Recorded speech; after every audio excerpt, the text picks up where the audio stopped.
Ladies and gentlemen, 1 month ago I stood on this exact spot and performed magic right before your very eyes. Those of you that were here. Anyone remember? Good. That night I made a solemn vow that if the magic went well, I would return in exactly 1 month and perform magic yet again. So tonight we're going to do comedy. Okay? I think we need to lighten up a little bit. It gets a little bit intense down here. So if you don't mind, we'll do 3 minutes light-hearted comedy, nothing too serious, and we'll just have a good old laugh. Are we happy with that? Yeah! Okay. Light-hearted comedy starting from now.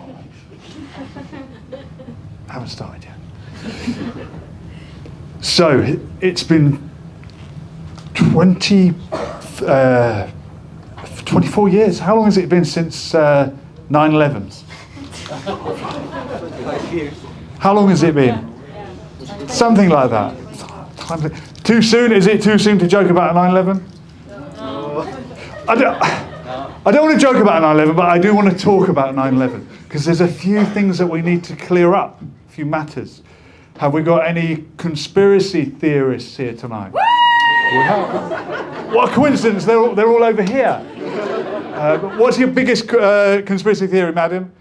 The government would like to know. That the pigeons are spies. The pigeons are spies. It could be. And will you be getting your digital ID? No.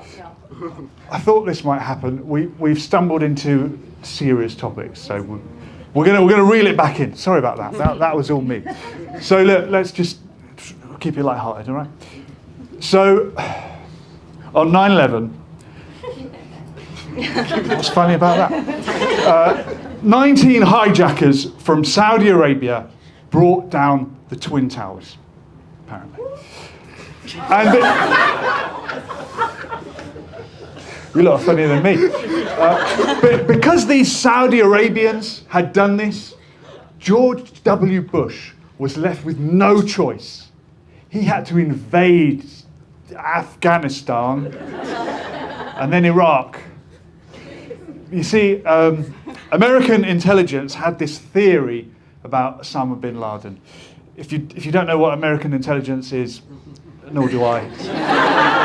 But they had a theory about Osama bin Laden, the radical Islamic fundamentalist who they'd armed and trained and funded to combat the Soviet Union.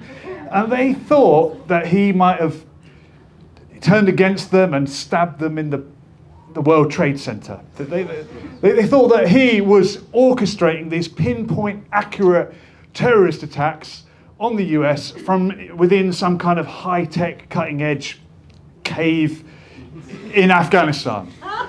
So they invaded Afghanistan. And Osama bin Laden wasn't there. He was away that day. So American intelligence came up with another theory, and they thought that maybe Saddam Hussein, the secular Arab nationalist who they'd armed and trained and funded to combat Iran, they thought that he might be tempted to help these radical Islamic extremists. So they made up a story/lie about Iraq having weapons of mass destruction, and they invaded Iraq. And Osama bin Laden wasn't there either. Then years later, I'm sure we all remember, Osama bin Laden actually shows up in Pakistan, the last place that anyone would think to look. A country which does have and did have weapons of mass destruction. Maybe that's why they never got invaded. But Barack Obama did launch a special operation in order to kill Osama bin Laden. And Osama bin Laden was shot to death in Pakistan. You know, I've got no sympathy with the guy, but I would hate to be shot to death in Pakistan. It'd be awful.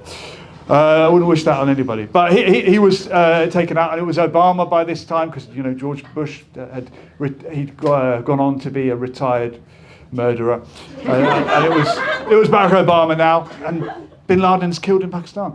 I have actually been to Pakistan. Not when bin Laden was there, before any of the conspiracy theories start getting told. But it was such a memorable journey, my visit to Pakistan. I can remember clearly being at the airport early in the morning, and all these Pakistani security guards were giving me funny looks. Anyway, after about 45 minutes, we took off from Heathrow and flew to Pakistan, where everyone speaks perfect English, by the way. So I really don't know what was going on in Heathrow. To be fair, they may not even have been Pakistani security guards. They might have just been tall Bangladeshis. I don't know. Ladies and gentlemen, before I leave, before I'm booted out of the stage, I just want to wish you all a very happy Halloween, those of you that are celebrating. Great to see some of you really getting into the spirit of it without the need for any cultural appropriation. It's never good on a day like this. I was actually invited to a Halloween party, and I wanted to dress up. I couldn't decide whether to go as Donald Trump, excuse me, fake news, or Barack Obama. I thought, oh, I don't want to look like a racist. So I came here instead. Ladies and gentlemen, thank you very much and good night.